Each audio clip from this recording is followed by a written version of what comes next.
obviously going to be different. But if you have a fence similar to this, we'll be able to help you out.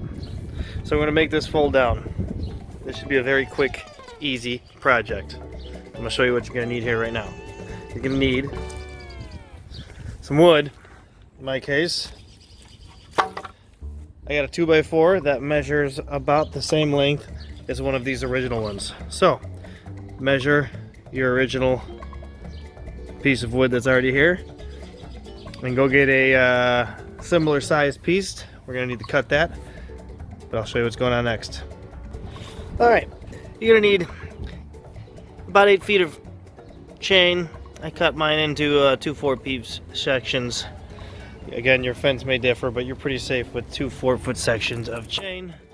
I got all this shit from Home Depot, and you should be able to as well. 4 screw hooks, preferably all the same size. Then I have 4 door hinges, and the official name of these, Latch post safety hasp. Is that right? Yep, that's it. Basically 2 locks. Then you're probably going to need a couple 3-inch, 4-inch screws, which we'll get to in a second. So that's all the supplies you're going to need. I'll list them inside the description section. So what we're going to do here is you're going to take your 2x4. We're going to need to trim this down. This 2x4 is going to be the base. You're going to put your hinges here, which you'll see, but we need to trim this down. We're going to cut our wood even with these planks, the last one. So this is the last plank before the post. We're going to cut that right here, and I'm the same over here. The last one before the post, we're going to cut this here. So I need to measure and cut that properly. So we've cut this now. Now you can see what I'm talking about. See? We don't want this overlapping because this is going to fold down. This piece of wood is going to stay stationary. This is going to fold down. Same with the other side. Right before the post, we need this gap here because it's going to fold down. So we've got that cut. Now I have to cut the top pieces. We're going to cut this right here. And we're going to cut this right in here. Okay, so I cut the top pieces. As you can see here, that's cut. And this one over here is cut. We're going to remove this piece of wood. It's already loose because it's not attached by anything. And we'll just put a simple nail through this. That goes all the way through here. A nail or screw, whatever you got. Like I said, this is easy peasy. There's no wrong or right way, really. We'll remove this piece and move too. That will make sure when this closes that it won't be dragging on this piece of wood. This won't be here anymore. Now what we're going to do is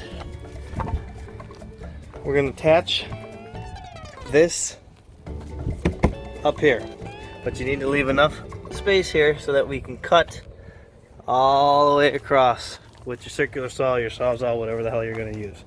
But I'll show you.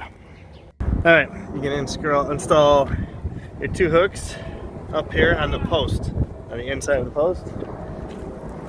Right here and right there. Get those in there.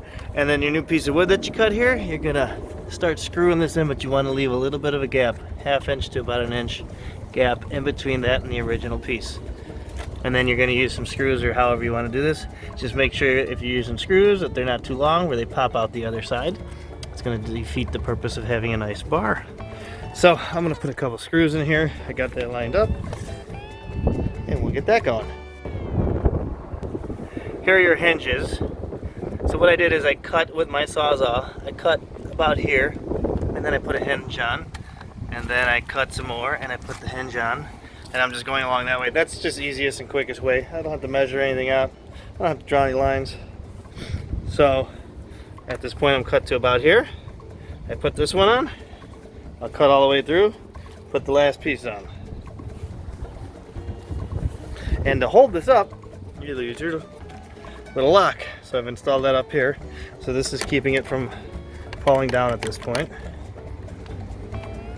Okay, got all my hinges done. Let's back that up. All 4 of these are installed. That is cut nice and smooth across the top. I have both latches on. All that's left now is to install the last 2 hooks and the chain, and then make sure everything is smoothed out. Bada bing, bada boom. Look at that. All right, check it out. We folded it down. I have to snip the extra chain here, and I am gonna go. I went in with some more nails or screws, whatever you have on this side. It's better to come down into your 2x4 that way, because these are gonna be loose after cutting them, so that's all good. This fence is 35 years old. Obviously, it's not in good shape. That's why I didn't really give a shit. However, we're gonna sand it up.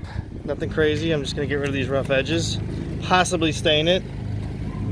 And we're ready to have some drinks on this thing. And here we go from the neighbor's side. I took a sander and I sanded this and I sanded the top of this. As I mentioned, I put some more screws in here. Use nails if you got them. And there we go. No sharp edges. No splinters on either side. Sanded it. Cut the chain. I had to take a little groove out for the chain to go through. Bada bing, bada boom. Not bad. Rejuvenated a 35-year-old fence and made it worthwhile. We're good to go. We got our 2 locks here. We got the chains on. All you gotta do is unlock, unlock, unlatch.